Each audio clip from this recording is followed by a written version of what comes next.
Whether it makes you laugh, cry, scream, or fly, there's a song for every emotion. We're Neil and Tracy, and this is the first anniversary episode of Life is in the Lyrics. Yeah. That was great.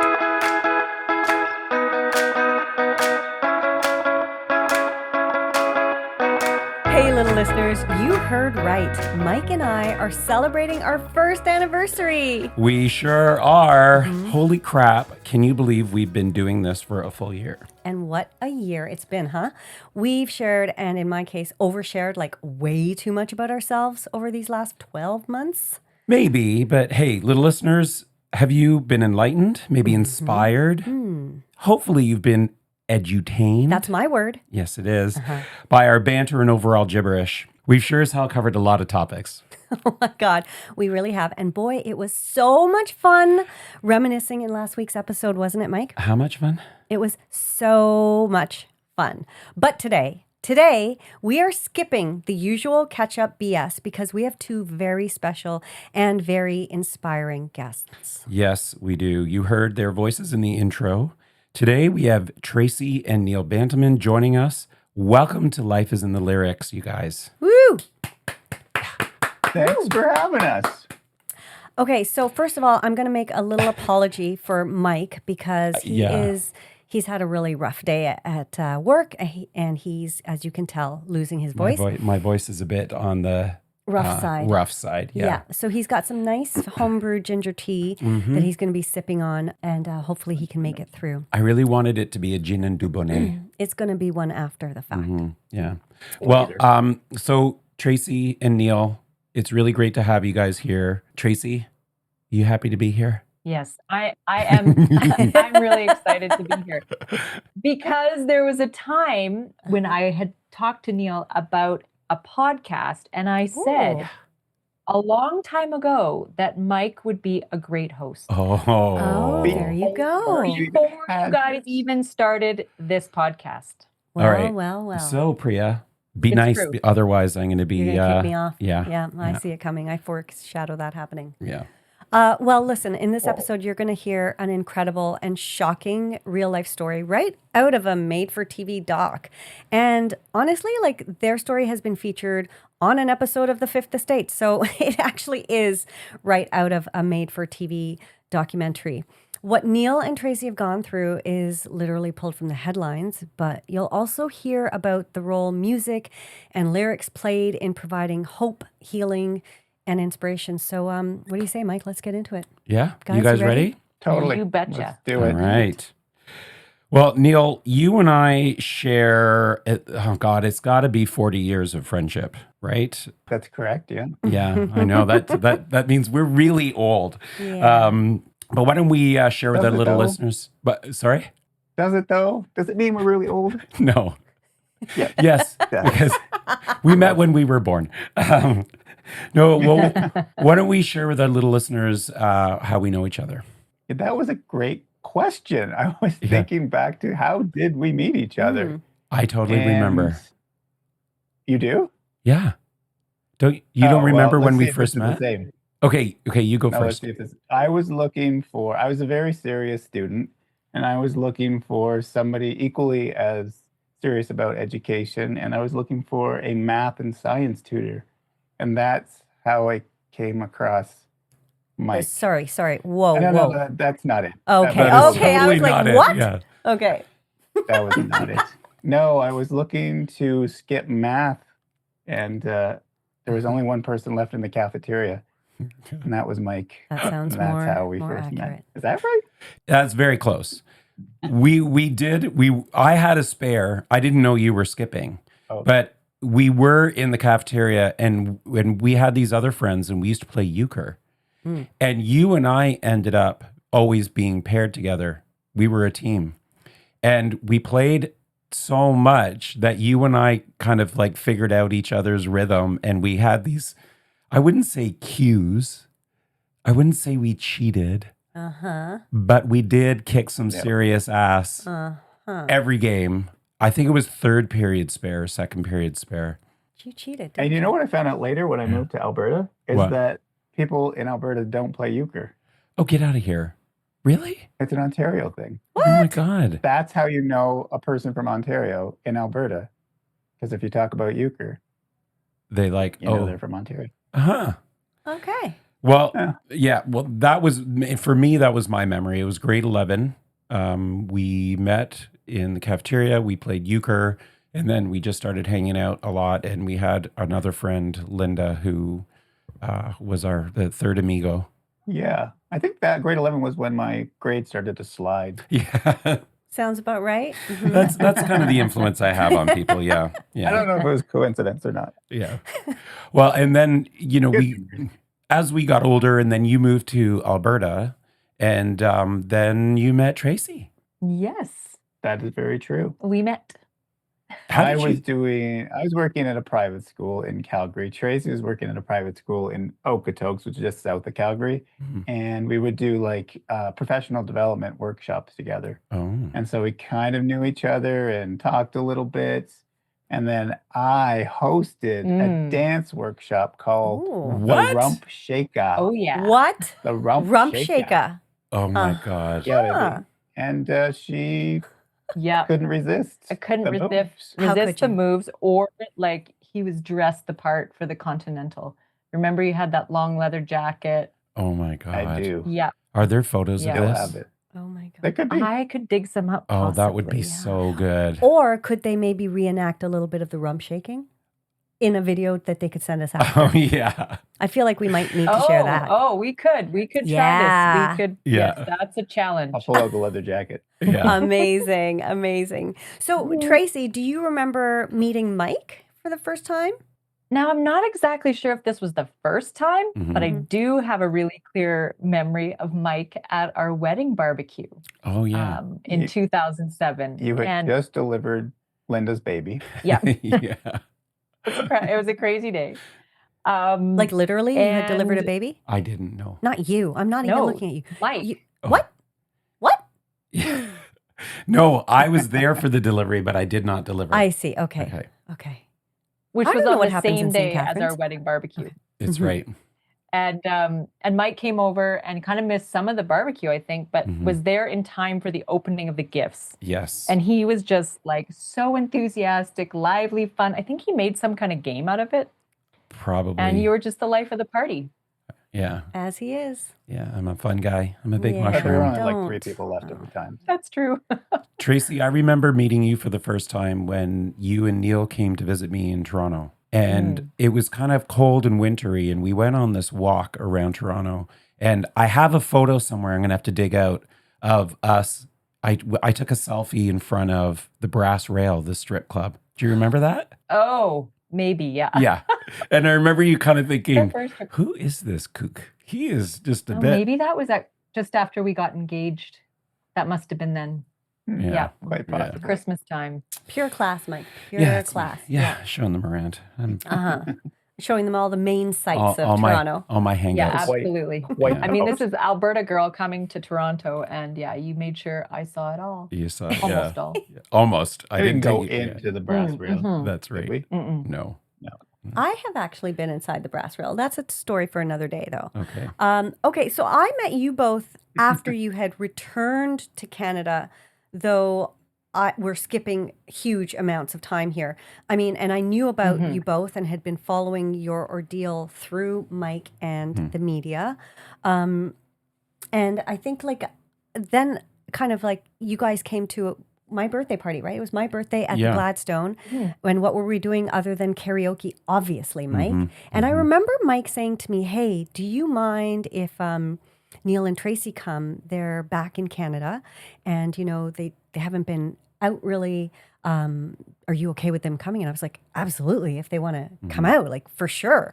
So that's the first time I think that I met you guys in person. Mm-hmm. Yeah, Tracy, do you Yeah, remember and that? I do. It's But really yeah, no, your interesting. birthday was definitely an interesting evening. I feel like it was the first time we'd kind of seen people celebrating like in a really carefree way, and that hadn't been part of our life. Like Mhm. we still celebrated birthdays, we still celebrated Not like you guys, holidays, though. like in very little ways and the ways that we could, but it was never like carefree and light. And so it was like, oh, I felt kind of displaced and out of touch with sort of reality at her party. But I did have a birthday in prison when Tracy and my mom came to visit. Oh, I yeah. brought a cake. Mhm. It was a special day. Mm. We were allowed to sit in like a special visiting area, and all I remember is nobody remembered to bring napkins, so we cut the cake and ate it off of our hands, and then I knocked over a giant coffee, Oh, Lord. and then I'm like, I think it's time everybody leaves. And Oh. yeah. It was a soggy birthday. It was only 40 degrees Celsius too. Yeah. Yeah, Jeez, yeah. yeah. Whoa. Different kind of celebration. Mhm. Yeah. There was no karaoke. No, Mm. no karaoke. Yeah. Mm. I feel like now that the term prison has come up and people might be like, what? Wait, Mm. what? That's probably a perfect Mhm. spot to start sharing the story that we've pretty much skipped over. And because this is such an involved story, we're going to give a really like brief overview, but we will include some links online where you can read more about what Tracy and Neil have gone through, as well as the link to the Fifth Estate episode. Yeah. So, Mike, do you want to kind of Sure. walk everyone through what's going on? Yeah. So Neil, why don't we do this together? So I'll kick it off. In 2010, you went to teach in Indonesia as a way to combine your loves of travel and teaching. At first, things were great, but then the situation took a turn. Neil, can you tell us what happened? Yeah, well, we were there for 4 years. We were both teaching phys ed, and then I took a new role in like administration. So it was my first year learning the ropes of being in admin, and the year was going fine. And then in March, after March break, one of my colleagues said that there was a big problem at the school, that they'd heard from a parent. There was an accusation that their child had been abused by cleaners at the school. And so school launched an investigation. The FBI was brought in. Wow. The local Indonesian police had been brought in, and the accusations were so hard to believe because this campus has like 700 kids on it Mhm. and over 150 staff members. So obviously, our approach was, well, what can we do to support the family and the child while the investigation was going on?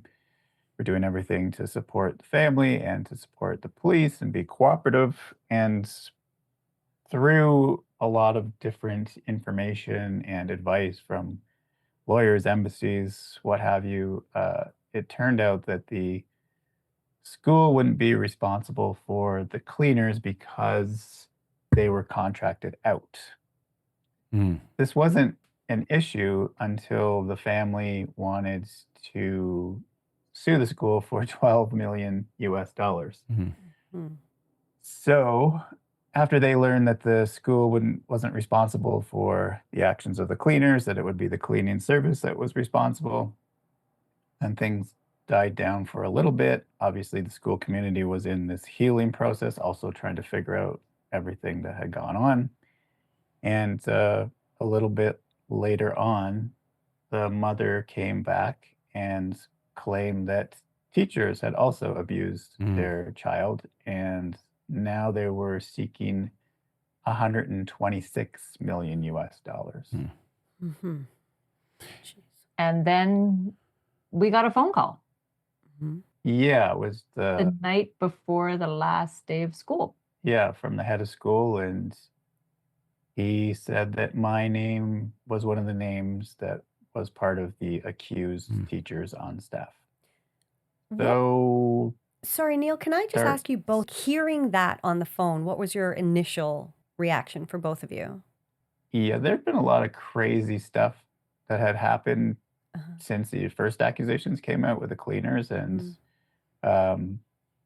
things just seemed to be getting weirder and weirder as far as, is this really happening to somebody, to this school, and to people that we know? And then I kind of had an inkling for some reason that I was going to become involved in this. Oh, really? And so, yeah. And when the head of school called, obviously was in shock. And the hardest part was going back into the room and telling Tracy. Hmm. I remember sitting on the couch, coming back in, sitting on the couch and just saying, this is the situation. And Yeah, I think, of course, like I was in complete shock and my voice like lowered like 10 octaves. I think I scared Neil with my response because I was just like, I think I said something like, how could someone be so like inhumane? Like, because it wasn't true. Like, how could somebody make this kind of accusation just like blindly? Like, where did this come from?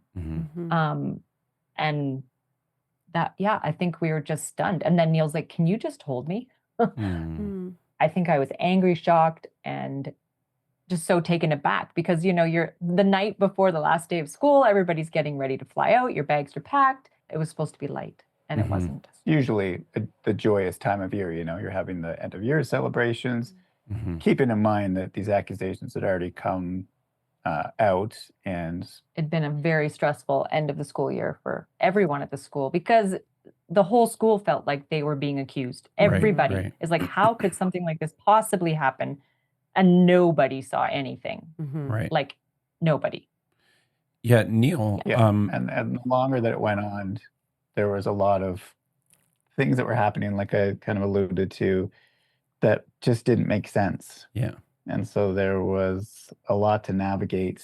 Like I said, I was a first-year administrator, so I was looking up to other higher up, like the head of school, the deputy head of school, to guide us. And honestly, I don't think anybody had ever been in this type of situation before. And it was, people were scrambling to try to figure it out and make sense of it. And when you're in a foreign country, there's a whole bunch of other dynamics that come into play that are really hard to navigate. Yeah, you're not even aware of how things really work until you're in it for a long time. Right. Yeah. Well, Tracy, you were the driving force for justice for Neil once he was incarcerated, weren't you? I was definitely, I was in it. Well, I stopped being a teacher and started being an advocate, like a media reporter. You work with like the lawyers, the embassy. I was everywhere and anywhere you could be in Jakarta that I needed to be to help fight for justice, alongside Ferdy's wife, Siska, and a number of really key people at the school, parents, board members, that kind of thing. And of course, the administration of the school. So yeah, we had a full-time job that was something entirely different. And this is not only you've taken on, like you this role is been thrust upon you, but you're also dealing with your own kind of shock and anger and all those emotions that go along with, like, your husband all of a sudden being accused of something so heinous and then put in jail over it. And you're trying to, like, I would think. There was certainly, there was this belief from the very beginning that this would just be all figured out within days because it was so unbelievable. Yeah. And that was a very naive thought. I do remember the first day that Neil was incarcerated, that I was able to see him in the prison, and he's just like, get me out of here. And the consular support says to me at that time, it can take up to 2.5 years for sometimes for these things to sort out. And I just couldn't believe she would say something like that to me. I mean, it was the truth, but that's not what I needed at that time, nor was it what Neil needed. And it just seemed totally implausible that this was the scenario we were in. And of course it was, but it just was where we were. And there was, at that point, we were doing, we did everything we could all the way through to try to get Neil and Ferdy out and the cleaners, but it took a long time. Yeah. It took a long time, and you were told that it could take 2.5 years. How long, in fact, took longer. did it take? Wow. Okay. Yeah. So 2014 is when all the accusations come up, and then he's incarcerated. When does the first trial happen? So incarcerated, accusations come out March 2014. Then we're accused in around June. Ferdy and I go to the police station for interviews as witnesses at first. We go there twice, and then the third time we go as suspects.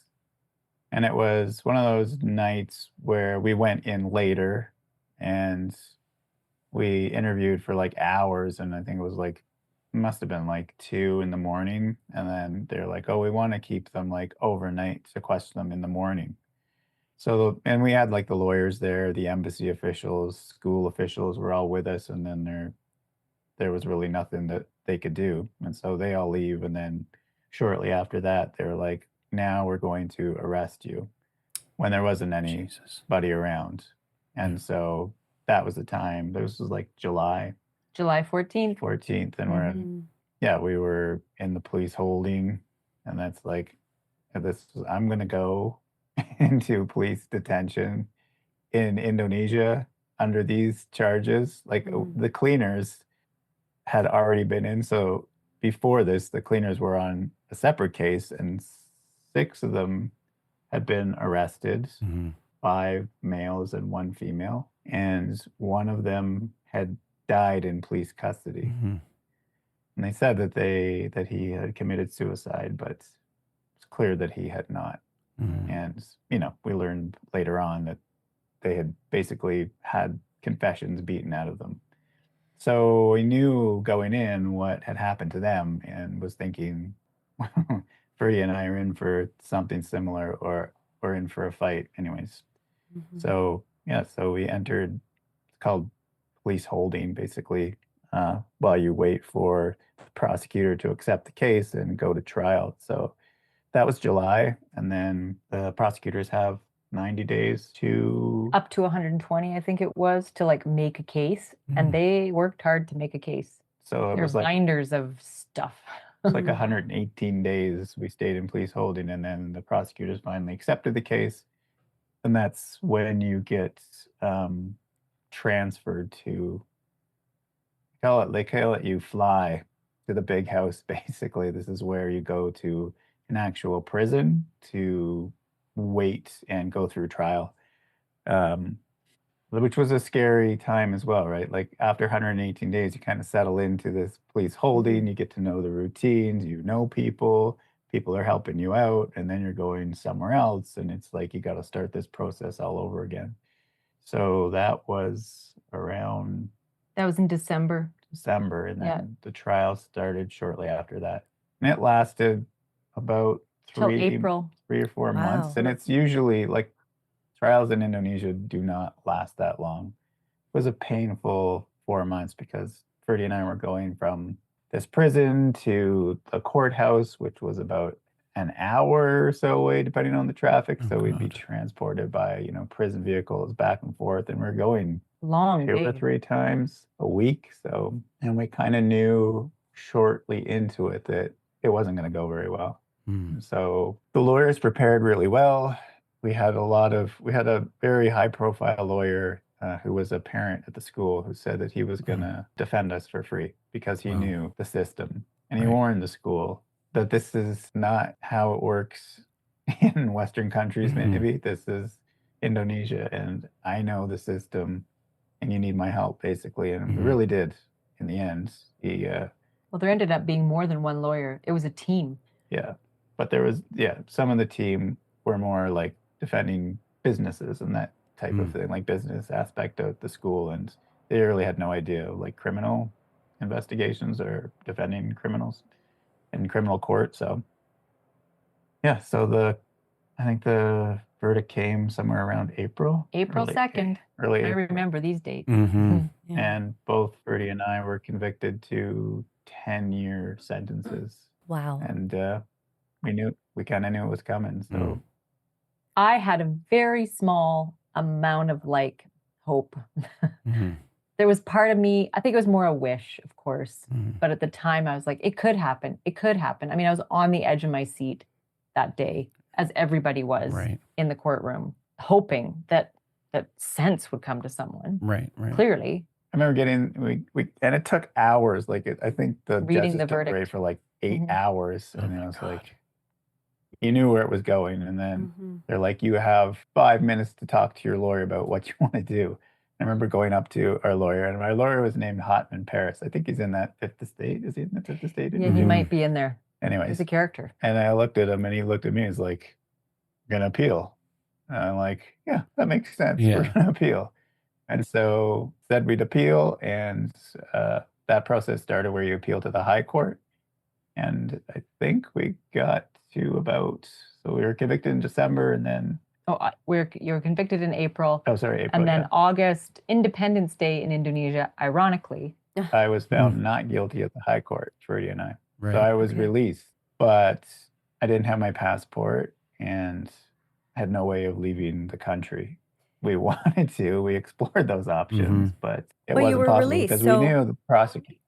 So does that mean that Sorry. you were released at that time, and does that mean that was the end of your struggles there? Like, you didn't have your passport, but you were released now. You were found not guilty, right? But there's an appeal to the Supreme Court by the prosecutor. Uh-huh. So then we have to counter. Which we knew it was going to happen, but we also wanted to get out of there before the appeal happened for the prosecutor, because we just wanted to leave, basically. Yeah. And there was no way it to do just that. wasn't possible because, like I said, didn't have a passport. If I had a new one issued, then I wouldn't have like the entry stamps in it. So yeah, that wasn't possible. It's not like the movies. Yeah. Yeah. No. That doesn't work that way. So I have a So question. we traveled all across Indonesia. We got as far away from Jakarta as we could. I mean, as far east. Yeah. And if I could have swam to a different country, we might have. Yeah. Well, But all those things presented some danger as well. Right. Why? Well, it's not very often that you see like foreigners that far out in Indonesia. You know, in the further islands. You could go to East Timor. East Timor. But they have an extradition policy with Indonesia. You could go to the Philippines, like rent a boat and go to the Philippines, but there were pirates in the area. And at that time, around that time, there was a Canadian who had been captured by pirates and he was beheaded. Oh my God. So that didn't seem like a good option. And I'm like, for me, both of us to be doing that together, it's crazy. Neil's like 6'4". I'm blonde. Yeah. I'm tiny. We obviously look like foreigners. I mean, Neil could blend in a bit more. But still, with his height and stature, like he's so, you could pick him out of a crowd in a minute. We got some advice from some people, and they're like, well, worst case scenario is they shoot you. Oh my God. And best case is that you have a bounty on your head and they'll want to bring you in. So none of these options seem like good options. We just, hung out, found some beautiful fish to look at under the water, and And we were also told not to worry about it too. Right. Because they said, we had, advisors that said they're not going to overturn the decision in the Supreme Court. It'll just be that they pass it. You'll still be found not guilty. You can go home. Mm-hmm. And we traveled for about 6 months, maybe all the way through to February, maybe. Yeah. And then we just landed in Bali. We were going to go to a hotel, and Tracy started acting strangely. I did act strange in the taxi. Why? I got an email popped up on my phone from the U.S. ambassador. That was the headline in the news, that 2 international school teachers were rearrested and sentenced to 11 years in prison. And I was like, 11? That means this is something new. And I looked at Neil, my heart sunk again. And I told the taxi not to go where we needed to go, and we figured out another plan. And then eventually you really have no option but to sort of walk yourself back to Jakarta. Well, we bought our ticket back, got on a plane with an embassy official, and Neil was met at the airport, and then he went back to prison, and I went and stayed with my friends. Yeah, and there was a certain point where you're responsible for yourself, obviously, and for Tracy, but also Ferdy was already arrested. The cleaners are already serving their sentence. If I did anything that seemed like I was fleeing or leaving the country, that would be looked at as basically an admission of guilt. Right. And I didn't want to make things harder for them. Anybody. Yeah. Mhm. So as hard as that decision was, we didn't really have any choice. We were kind of hoping that Ben Affleck was going to like fly in and Yeah. Argo us out of Yeah, there. there's no Argo. Yeah. There's no Argo. Yeah. So I have a question for you guys. So there's still so much more to tell about this story, but Oh, yeah. you're in Canada. You've been back in Canada for some time now, and we'll get to how that happened. But you haven't really done much media or interviews since coming back to Canada. How does it feel right now about talking about this period of your life that obviously was really, really challenging? Yeah. You know, at first when we started talking about it to friends, it was kind of somewhat therapeutic, but we didn't want to talk to the media because we realized throughout those years that no matter how well intended the reporters were, there was always something that was inaccurate or Right. that misrepresented us or something or some part of the story. And so that was the difficult part. And we started writing about it when we first got home, but it was just kind of brought back more anger and angst, I guess. So, Yeah. you know, time's gone on. It's been about 6 years since we've been home, and we Mhm. kind of, you know, obviously we feel comfortable talking to you guys because Mhm. you're our friends. And so it's different than somebody we don't know that we may or may not trust as much as we do with you guys. Oh, we appreciate Yeah, you and I sharing feel that. like talking about it now though, there's definitely a little heart rate's going up a little. Yeah. Right. Yeah. Yeah, there's a little more emotion swirling around Mhm. inside because we don't talk about it very much. Our families don't ask us questions. Mhm. Our friends, we have a couple friends that'll kind of ask us, ones that we worked with at the school, but it's not a topic that we go back to very often. Can I ask, is Um, that because, like, is that a choice you have made? Like, have you made it sort of kind of told those people around in your circle that we don't really want to talk about this? Or is it something that they sort of tiptoe around because they don't want to bring up those horrible memories for Yeah, I you? think generally my family, Neil's family, they're the type that like they just don't want to, open an old wound. Yeah. Yeah. They they're hoping we're just going to move forward. Yeah. Yeah. And have you been able to move forward? Like, you're saying like it's been 6 years and Mhm. but yet you're still feeling it all kind of in your pit of your stomach. Like, Yeah, I think that ebbs and flows for sure. Mm. You know, you think that you're making progress. I mean, you're recreating yourself, right? We were educators. That was what we had done for 20 years. That we had no intention of coming back to Canada and mm, trying to figure out some sort of different career. So, yeah, so it's tricky because you still have contact with all your ex-colleagues and they're somewhere else in the world doing what you thought you were going to be doing. Mm. So, yeah, you're trying to learn a totally different craft mhm. and make your way forward. So, some days are hard for sure. Other Mhm. days are great and you connect with people on a different level, but it's definitely been challenging. Yeah, we're like solo as a team, if that Mhm. makes sense. Like Yeah. we've got support in the wings, people to talk to, but we're really doing it driving, the bus ourselves in Yo. terms of like what we've chosen to do. People keep asking us, would you go back to teaching? Why don't you go Mm. back to teaching? Tracy, you could go back to teaching. And it's like, would you like to go back to Mhm. teaching Right. Yeah. after what happened? Like, I'd like to kind of keep my career. And I think Neil would probably feel the same way, in a positive light for the positive years and the amazing years we had, Yeah. rather than trying to swim around in something that's messy. Sorry, we were in a situation where we didn't have control. And so, Mhm. even though we've chosen an art business, which kind of Mhm. seems ridiculous sometimes, Sometimes it does. at least we're in control. Do you know what I Yeah. mean? If we have Yeah. anybody else, we don't have anybody else to blame or nobody to say, this is your fault Yeah. or can you help us with this? It's on us. So, Mhm. Yeah. and that having that independence is, I think, important to both of us after having to rely on so many people to get you out of a situation.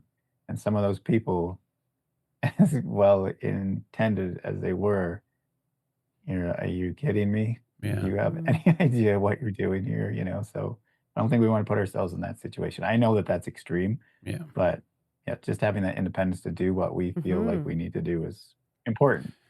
Yeah, I was going to say, and to your point, Tracy, about like doing this together solo, it's so understandable because, I mean, how many people do we know have gone through something like this?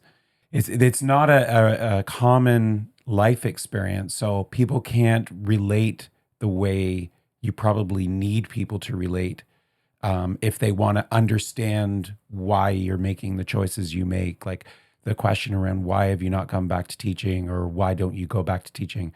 Okay, well, tell you what, you walk a mile in my shoes from that 5-year period while it was happening and the 6 years since, and then tell me whether you think you would do that. Right? Like Yeah. people I just can't appreciate that relate. you can kind of, Yeah. that you can relate to that. Yeah. Yeah. The reality of the situation is that, everybody knew us. And Yeah. so like teachers, parents, kids, they knew us. If you went back to a new situation here, there's gonna be somebody that's like, why would you hire this guy Yeah. who's got this history? I Yeah. mean, that's just a fact, right? I Mhm. mean, Yeah. a lot of parents want to protect their kids, the schools want to protect their kids. My old head of school offered us jobs when we got back, and I'm Mhm. like, well, what would you say to somebody who came in and said, why did you hire this guy? Right. He basically said, I'll just tell him that the accusations were false. Mm-hmm. As much as I appreciated that, I Mhm. didn't want to put that on him either.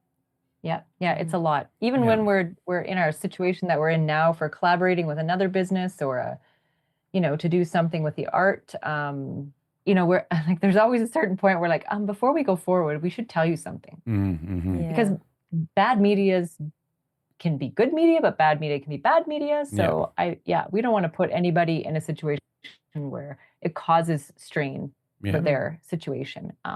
We can probably handle it. Mm-hmm. Well, we're used to it. yeah, you're definitely Yeah. you're used to it. Now, okay, so this is a podcast about lyrics, music, how it relates to our experiences in life. And now that we've got Yes. this background into what your experience has been, how about we talk a little bit about how music is connected to this for you? Although I think though, Mike, like That we would be kind great. I imagine Priya wants to get back to that. That was a I super do- long backstory. No, I mean, Apologies. but all very important. But I think we've missed the key part, which is how did you get back to Canada? Like, how did you end up being freed? Oh, We forgot that part, guys. That's a big part of the story. So after the Supreme Court, you do what's called a judicial review. And you have to have like one new piece of evidence that's like compelling. And maybe that's going to free you. Well, that of course didn't work. And then the only choice we really had was to apply for clemency, which in Indonesia, for the longest time means a confession of guilt. But the law had changed within the years Neil was in prison, and it could also mean that it was to uphold justice and the rule of law. So it's the president's prerogative to review clemency cases where he can see or he's advised that this case wasn't decided on properly. Right. And so that was really our only option left. And that's what we did because I didn't want to spend, I'd already been there for by almost 4 years. 4 years at that time. So, when you serve a sentence in Indonesia, you usually serve half of it and then you go out on parole. But still, that was still some time for me. And I didn't want to be in Indonesia any longer. Yeah. So, and I wasn't guilty. And there was a case before us where there was a precedent set that this, and he was an Indonesian that applied for clemency, basically just said, I didn't do this. You all know it, and I should be released. And he was released. We didn't use such strong language in our appeal, and we were trying to be very respectful of the system and of the people and of the country. But we still applied for it and got supporting documents together. And it was also helped by government officials in Canada that took up the cause to help us out. Yeah. And there was definitely at the time, it was when Trudeau was in power. And he and Jokowi got along. And of course, Trudeau was a former teacher and he had had a colleague write him and say, "Hey, have you heard about this Neil Bantleman?" Mm-hmm. And he really went to bat for us. He'd had experience abroad. He knew the importance of embassies, people working abroad to better the world, develop community, that kind of thing. And yeah, I think he was a key factor in Neil's release and Homecoming, which ended up being June 22nd, Yeah. 2019. Mm-hmm. Freedom Just- Day. Just in time for the pandemic. Oh, No, yeah. it's just in time for my birthday. Everything came all at once. It was 4 days thanks. before my birthday. It was my birthday present. Yeah. Thank you. What a great You're birthday welcome. present. Mm-hmm. Okay, so now, yes, I'm sure that people are really keen to kind of understand why would they want to come on Mike and Priya's podcast? Mike and Priya talk about music and like, what does that have to do with what these two have gone through? So, and I was wondering that myself when Mike told me, that Neil and Tracy would like to be on the podcast. I'm like, oh, why? We talk about like Okay. kind of we don't talk about serious stuff. We just talk about like music and like, songs we like to listen to when we work out. And sometimes it's more serious than that, but a lot of times it's really not. So what was it about music and the role music played in everything you went through that made you kind of think, you know what, this would be a good place to kind of give an update and talk about where we're at in our lives now? Yeah, music is definitely a soundtrack. Mhm. There were Mhm. definitely songs that resonated in a certain situation. So that kind of connected us a little bit. We talk about music quite a bit, and there were songs from our past that helped both of us cope during situations, that maybe we were connected to when we first met, and songs of inspiration. There's so many examples of just listening to lyrics. And even if you don't even understand some of the lyrics, it Yeah. could be the beat of the music that just Mhm. can either bring you out of some kind of depression or it can help you release your Mhm. anger. I mean, you have all these different genres that can do all of that for you. And so that's why I thought it'd be interesting to interweave Mhm. those Mhm. kind of two things, like the situation and music. I mean, Tracy and I think have similar but different musical taste too. So some things speak more to Tracy than to me, but I think that definitely connected us too. Mhm. Yeah. I think it's more like a conduit to our deepest emotions. Is Ooh. kind of how I would put it. I Yeah. like that. Definitely a way to connect with your emotions, Mhm. to understand them, and then that music also connects you to other people who Mhm. are experiencing a very similar emotion to you, and it just gives you a space to kind of allow yourself to either cry or laugh or remember times that, like Neil said, were really joyous for us. Mhm. And we needed that a lot to go back a little bit further to a time Mhm. that before the chaos. Right. I mean, for me, I'm the kind of person who doesn't cry publicly, and when I needed to cry, I would listen to music, Mm. and that was my little trigger to Mm. let me cry. I mean, publicly and in the face of others, one of the things that we agreed upon from the very first day we received that phone call was like to move forward with grace and dignity, not to get overly emotional, angry publicly, because it would impact how people would view us. Mind you, for most Indonesian women, and this is just an observation, to be the sad, crying, weeping woman was more powerful than to be someone who was strong. So that was kind of a surprise, I think, to people locally that this was what I chose to do and how I chose to be. And Neil was certainly that kind of person who held his head high through the entire ordeal. And music for us was definitely could be a private thing for us to allow us to vent or to grieve. Music was a time for us to grieve, listening to songs that resonated in that way anyway. So Tracy, I'm really curious because when you say that you had to, put on this appearance of just keeping it together, but you would cry in private and listen to music, were there specific songs that you leaned on? Was there a song that you just heard one day and that became your song? Or how did you sort of find the music that would allow you to release that emotion? like for me, the really private, personal sort of aspect of things, like I went back to a song once in a while that I remember Neil and I sort of listening to on one of our very first summer vacations together.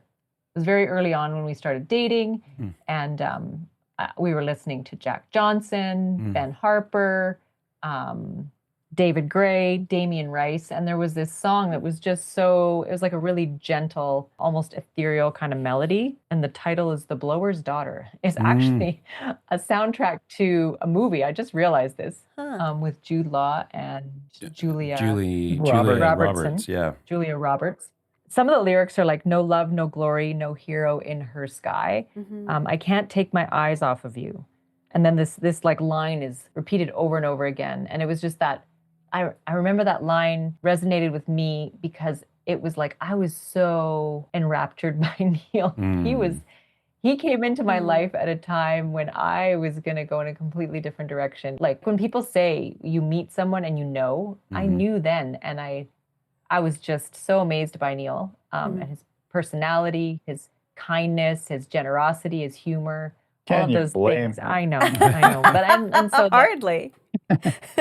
So this like really gentle melody, and this song really didn't specifically relate if you listen to all the lyrics, but there were lyrics that I made fit for the situation. Right. Yeah. Yeah. And that's kind of what you do, right? Yeah, we have the lyrics here. And like you said, Tracy, I can't take my eyes off of you. That line is repeated sort of like 6 times in a row. It's almost like a mantra. Yeah. And it was almost like me saying too, like, I'm not going to give up on you. Yeah. I can't take my eyes off of you. Like, I am not giving up. And I will never give up in defending Neil. Neil, what does it feel like? What did it feel like to have Tracy so committed and unshakable in her will to get you freed? Yeah, it was it was quite something.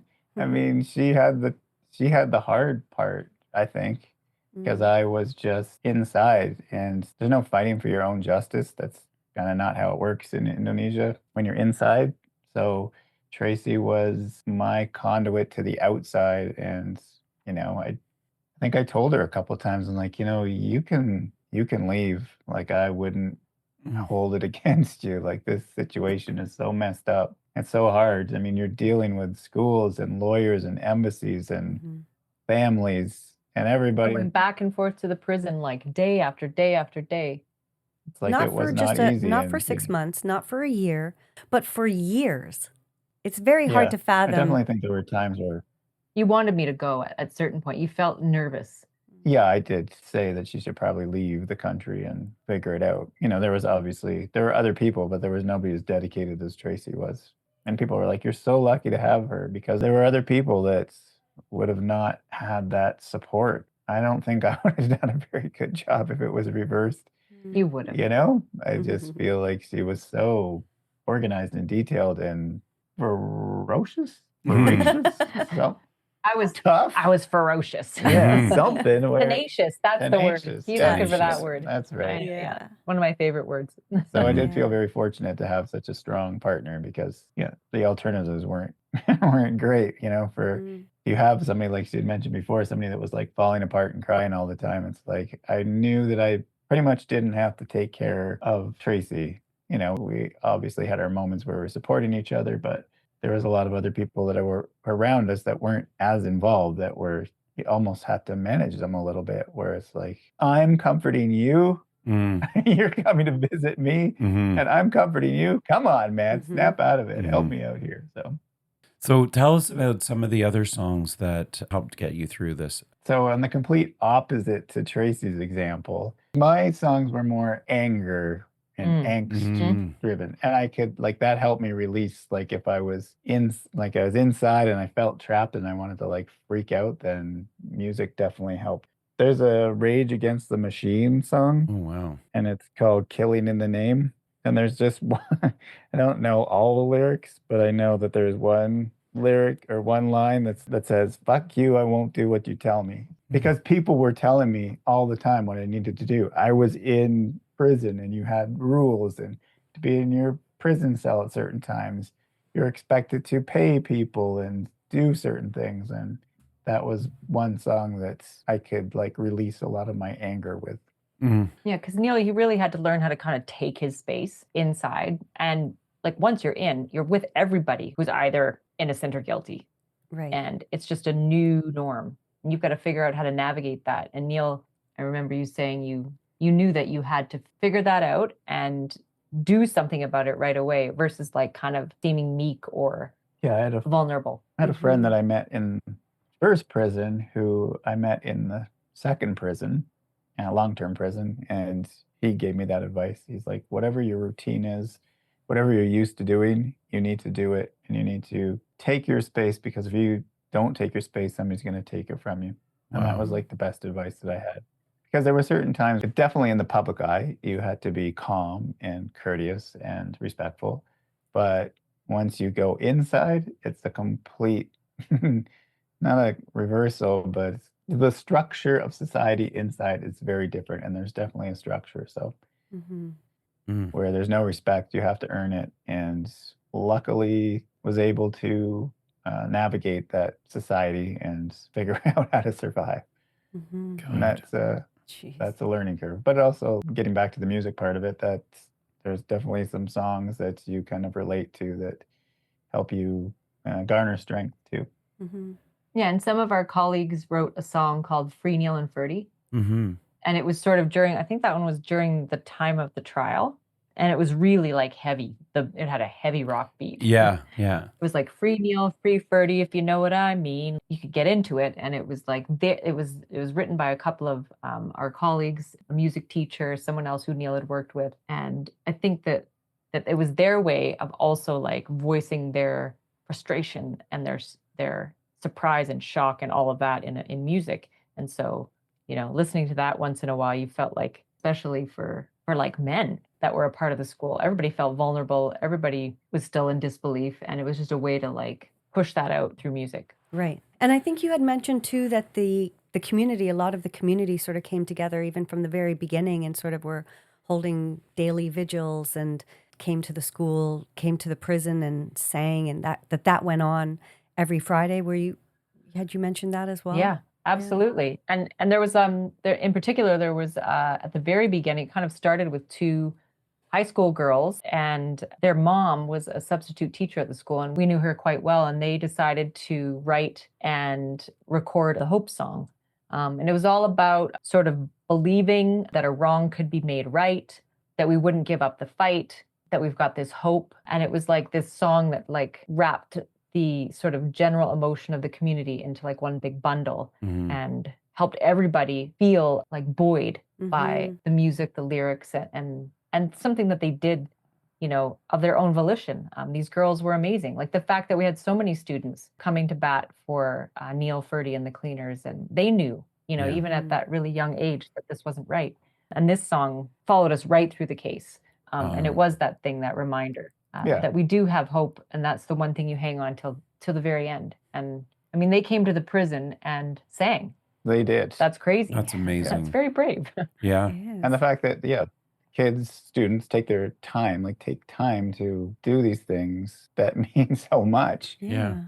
Maybe they know that it means so much. I think they did. They do now. I think that they look back and listen to that song as well. But to have that support of students that you actually taught, that they're like, this is crazy. Yeah. Whereas the whole society of adults don't get it, just how crazy it is. It kind of speaks to the innocence of that, but also to the power of it. So.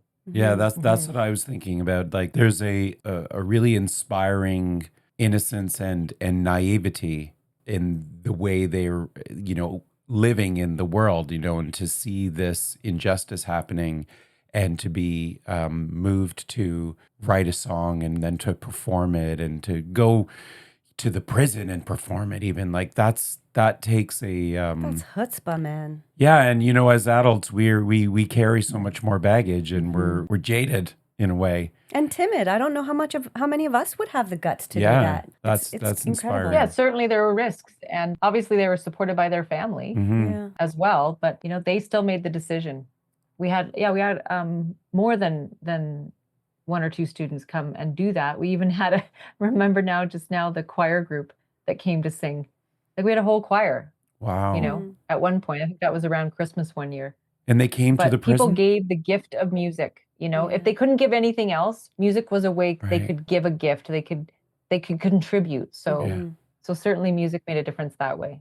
That is so amazing. Like that's really that speaks so much to the purpose of this podcast, right? Like, you know, life is in the lyrics. It's like the podcast is really about how music connects people on so many different levels. And that is such a fantastic example of how these people, this is what they could give, and it's a powerful gift to give. Yeah, absolutely. And if there was ever a song that could be the soundtrack to the Netflix series, it would be this song, and these Right. two girls deserve to Yeah. sing it. Yeah. Like, yeah, they're incredible. We'll put a link to this song in our podcast episode when it's Yeah. published. Yeah. Thank you. So I Um, did get permission. you had two other songs that you sent to us previously. One was I'll Rise by Ben Harper. Can you tell us the significance of that song for you guys? Yeah, I think somebody had written it in a card that they sent to us, and Tracy had brought it in. And sometimes during visiting hours, we'd go over, you know, all these messages of hope and cards that just say, "We're thinking of you." And I think that poem, the Maya Angelou poem, was in this card. And Tracy's reading it to me, and I'm like, this is familiar. Mhm. And then I don't know if it was then or a little bit later on that I realized that Ben Harper had actually sung this poem in a song, and kind of brought us back to when we first met, like years ago. We listened to a lot of Ben Harper, and that was one of the albums that we listened to. So it brought back a connection, you know, happy memories, and also there's strength in the lyrics too. Mhm. It's like when you get in a situation that we were in, we didn't get in it, but when we landed in the situation that we're in, the lyrics put on different meanings. Mm-hmm. And so this was obviously, it's related to something different, but the lyrics speak to the situation that we were in. Again, it's kind of like you pick lyrics of certain songs and you're like, I can relate to this in my own way, Mhm. not the struggle that maybe they were talking about in this in the poem or in the song, but for us, it was definitely relatable. Mm-hmm. Yeah, I think there's that one paragraph or one like verse of the song that is, so you may write me down in history with your bitter, twisted lies. You may trod me down in the very dirt, and still like the dust I'll rise. I felt that was something Neil could sing over and over again to gain strength. Yeah. Yeah. That Yeah. was Wow. amazing. Yeah. And then the other one is a song I think most of us are familiar with by one of the most incredible bands, Coldplay. And the song is Fix You. Yeah. Yeah. Yeah, How did that play song a kind role? of was like, that one was swirling around close to the time of the clemency. And I think it was like we'd had so many times where the bags were packed, we might be leaving, there could be a decision. Are you ready? You know, you're just exhausted. And there's definitely a line in the first verse when you feel so tired but you can't sleep, stuck in reverse. Like it was like, are we ever gonna get a positive decision? Like you started to never believe it was gonna happen. Like you couldn't. Yeah. Like even with other things in life, it's actually been a bit of a hangover. Like it's hard to believe that something good might happen. Right. And we've had some other struggles since we've been back. And it's like, is this just us? Right. Or is this just real life? This is how life goes. But I don't know. Neil, do you want to talk a little bit about it? I can come back to some lyrics. Just got a good melody too. It does. You know, Yeah. like that was part of it. Yeah. Part of it as well. Like the guitars start coming in, and you're like, yeah, let's go. Yeah. Yeah. It's a good song all around. I was thinking Yeah, about and the that. tears. I was thinking about that with because it starts slow, and you know, Right. when you try your best but you don't succeed, You don't succeed. and then it gets to that Nice. part of the song where the guitar goes, and then you know, in the video he's running down the street, and it's like in my image, it's the two of you running towards freedom. That part, you know, it's like Yeah. It's such a beautiful melody too. Like Yeah. lights will guide you home and ignite your bones, and I will try to fix To you. fix you. And this is where the guitar comes in. Yeah. Yeah. Dun, dun, dun, dun, dun, Something dun. like that. Yeah.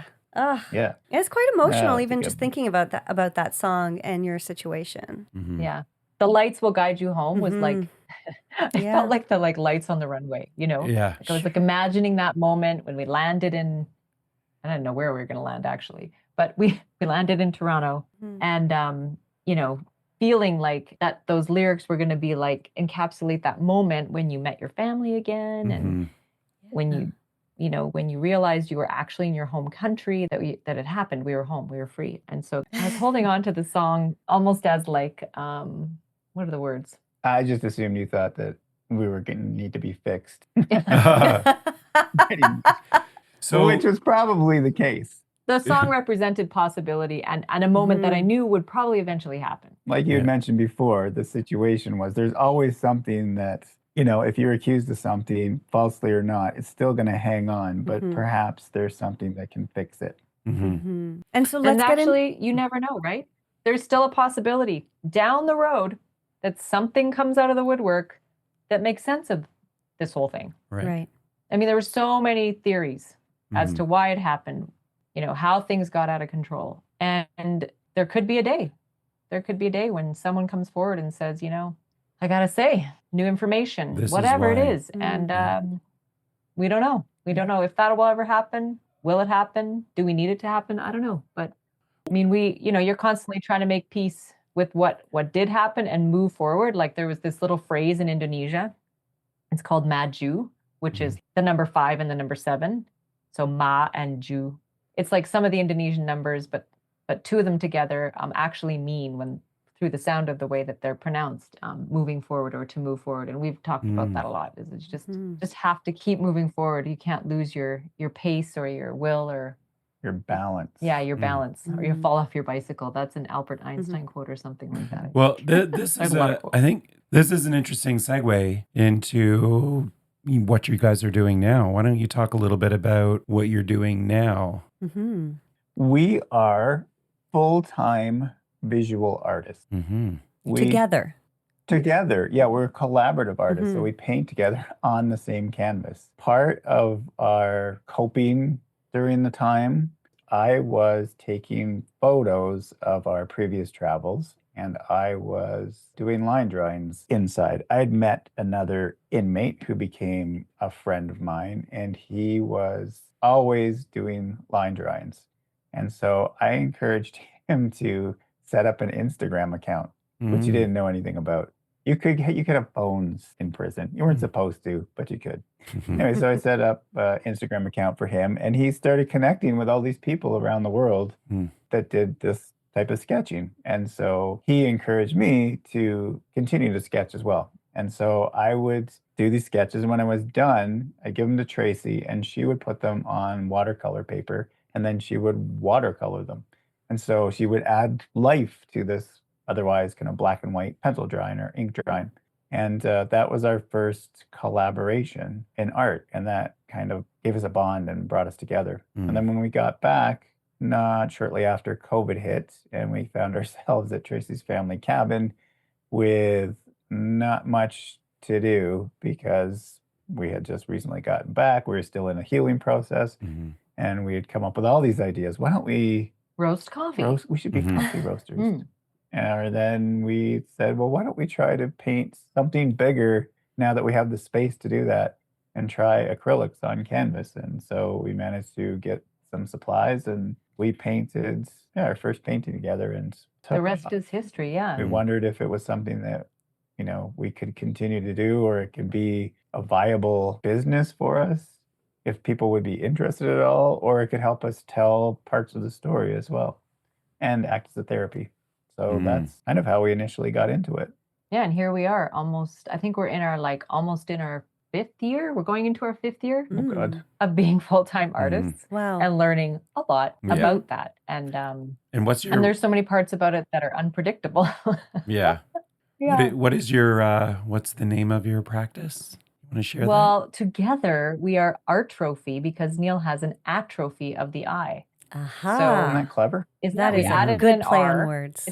It's hard for people to pronounce. We get that. So now we say Artrophy by Neil and Tracy because artists typically go by their first name and last name. And we haven't really done that intentionally at the beginning because we didn't want to, at the beginning, wrap everything into it. We just wanted to start fresh. Yeah. And so now we're kind of starting to weave a bits of the story in, and we'll probably share this, I imagine, on our platform, and hopefully, connect with more people. I mean, art and paintings have a story, and there's a story to the painting, but there's a bigger story behind every painting that we do.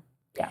And I actually spoke with a lady the other day about our artwork, and she's like, I don't understand it completely, but I'm really drawn to your work. And she had lived in Indonesia for a long time. And I said, well, the line work is very indicative of batik, which is a fabric and a special art form in Indonesia. And she's like, right. And then all of a sudden, this conversation kind of exploded. But yeah. And then if they ask you, where did you learn to paint? And I was like, oh, in prison. And they're like, what? Yeah. Usually it's like the jaw drops. Yeah, I did, And does music have a role in your art?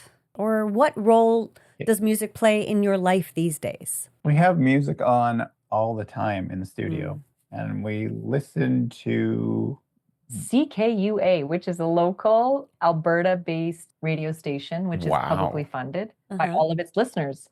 And they have introduced us to so many new and different artists that I almost feel embarrassed that I didn't know before that actually existed. I thought I knew a lot about music and mainstream music. Maybe, I guess it was mainstream. And clearly I do not. Like who? So that they is on introduce the you to? studio all the time. And it does bring sometimes, we get some inspiration from some songs and some lyrics for sure.